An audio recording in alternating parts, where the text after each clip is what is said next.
in my opinion, is a researcher. His name has been talked about for the Nobel Peace Prize. He's a researcher.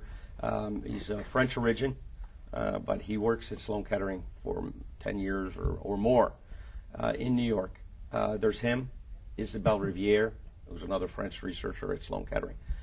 There's George Stamenopoulos at Washington State, who's incredible.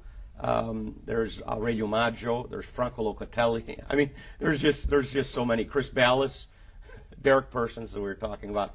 There's a lot of good people, and the neat thing about them is they're young people, very aggressive people, and very honest, which is and these are not always easy to find in research. These are geneticists, biochemists, PhDs. Yes, all in the same camp. All right, let's take it down a level to the human level.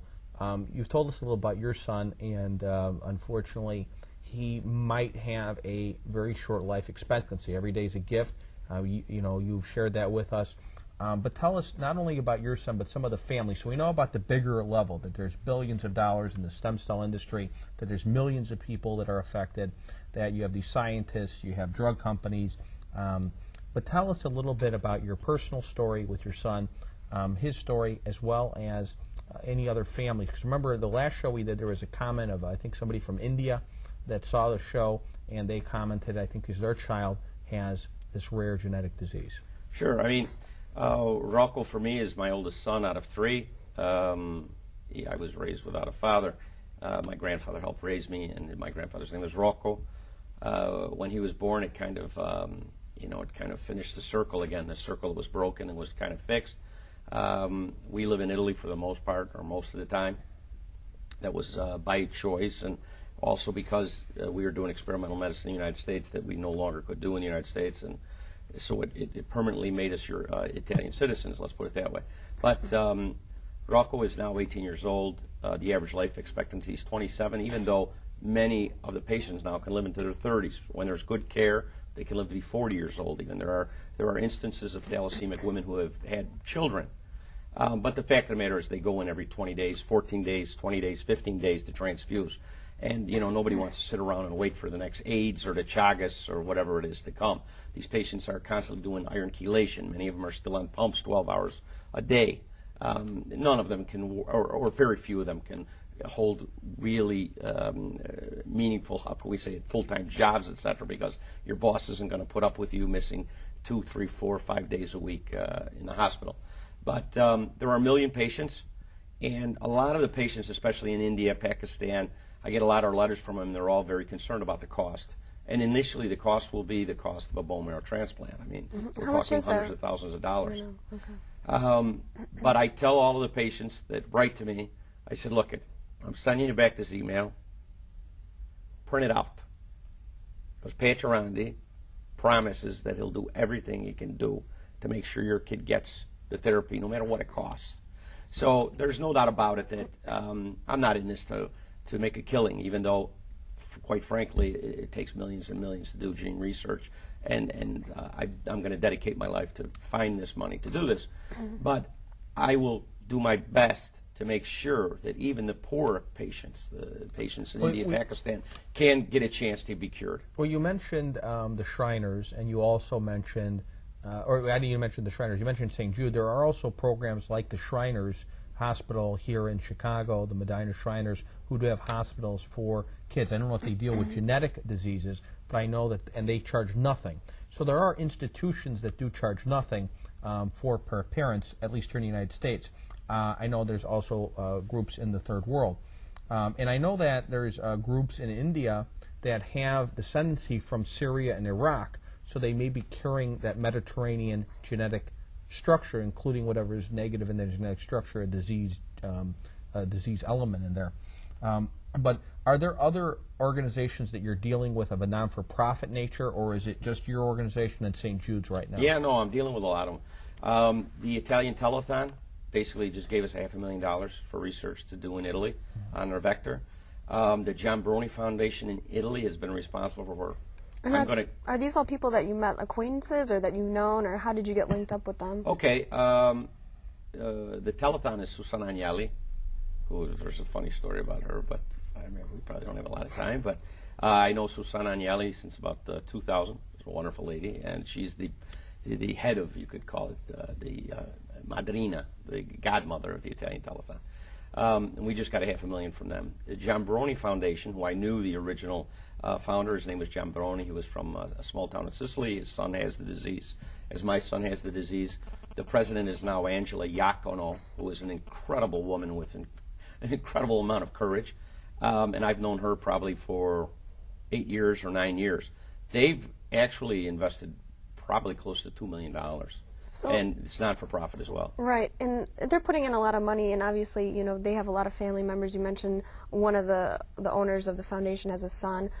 So are they looking, when this becomes open to the public, are they looking to get that first, you know, get all the help they can in Italy, or is it going to happen in America first, or is it just going to be everywhere it's going to be available? Yeah, I guess that's a good question. We'll start at Sloan Kettering.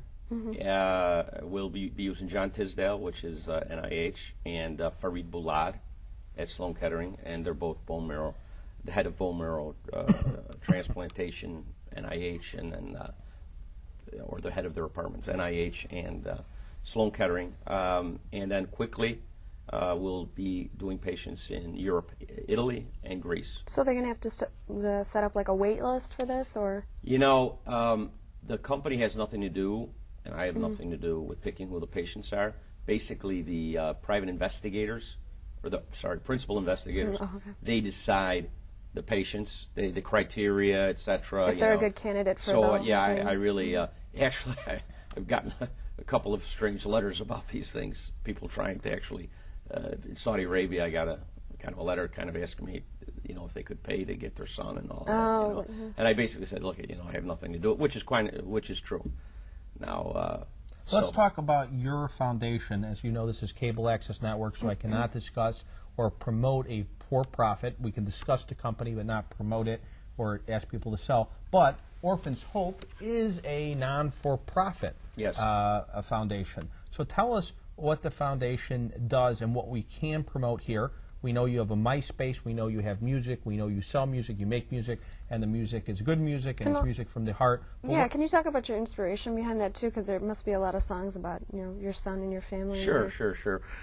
Okay, the Orphans Dream Fund. First of all, I had a foundation called the Robin Hood Foundation since 1983 in Chicago, and it was an anonymous foundation. I would send kids to Florida. People's homes would burn, and we'd buy them furniture, and it was all anonymous. As a matter of fact, there was a time when the Chicago Tribune and the Sun-Times were sending people to the post office box trying to see who was picking up the letters. But it was a way of me paying back Chicago for my luck and for my good fortune. We changed the Robin Hood Foundation into the Orphans Dream Foundation now. And the Orphans Dream Foundation is dedicated to research in the orphan diseases, thalassemia, principally sickle cell anemia, etc. But also, for what we were talking about, the Orphans Dream Foundation's goal is to make sure that people, even if they don't have the money, that they will eventually be able to be cured by the gene therapies. And the first CD, excuse me, is called Orphan Soul, and it kind of, I thought, the way I found my soul through my son's orphan disease. The second one was Orphan Journey, and it's been an incredible journey. I mean, I've smuggled medicine into the United States illegally. I mean, yeah, I know we're on television, but I mean, it's a fact. I mean, there are some strange laws that all over the world. Problems that I've had with doctors, problems that I've had with sick patients. We had 2 patients at my son's center die in 2005. So a lot of the inspirations from the song come from that. On this album, there's a beautiful song called Sandra, and it's about a 12-year-old girl who died of leukemia, actually. So this is Orphans Hope, and it coincides with the clinical trials, and we're already working on Orphans Cure, and that will be out in 2010. Okay. And it's amazing. I mean, we sold over 2,400 downloads last month. Our best month, we made like $6,000. $6,000 I can pay for, you know, 1.5 researchers. It's incredible. And I appreciate everybody's prayers. I know a lot of the people, especially in Pakistan, India, etc., you know, a lot of these people just don't have the money. But sometimes, you know, they can go to the download and download, you know, one of the songs for 99 cents. 100% of anything that we receive goes all into the Orphan Dream Foundation. Even the CD is paid for apart. And it's orphansdreamfoundation.com, so Yes. just so you go there and you can download it.